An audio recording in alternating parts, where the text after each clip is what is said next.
धोरण आपण राबवतोय आणि म्हणून मी आज एवढंच सांगतो, मी आपल्याला एवढंच सांगतो, मुख्यमंत्री माझी लाडकी बहीण योजना आली, अन्नपूर्णा योजना आली, लाडका भाऊ योजना आली आहे।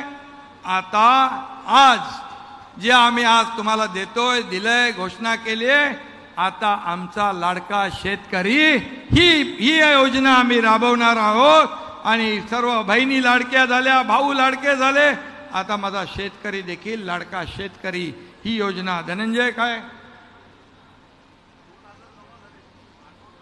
अकाउंट मध्ये तुमच्या बघा 2000 रुपये आलेत का बघा, जरा मोबाईलवर बघा, आले काय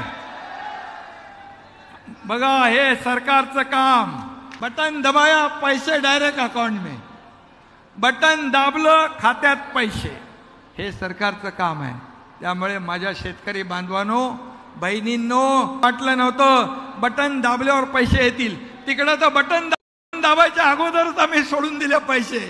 14 तारखेपासून पैसे यायला लागले, पैसे यायला लागले।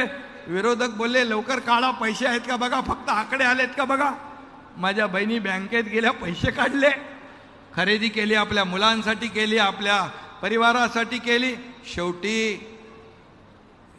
अर्थव्यवस्थेला चालना देण्यासाठी सगळ्यात महत्त्वाचं म्हणजे कोण काम करत असेल तर माझ्या माईला भगिनी करत असतील, माझ्या बहिणी करत असतील। कारण परिवार कसा चालवायचा, कशी काटकसर करायची, त्यांच्यापेक्षा दुसरा कोणी समजू शकत नाही। माझे भाऊ इकडे बसलेले आहेत, आपण सगळे बाहेर असतो, पण घर चालवणारी आपली भगिनी असते, बहीण असते। आणि म्हणून हे पैसे अर्थव्यवस्थेत येतील, अर्थव्यवस्थेला चालना मिळेल, खरेदी होईल, विक्री होईल, आणखी अर्थव्यवस्था बलवान होईल।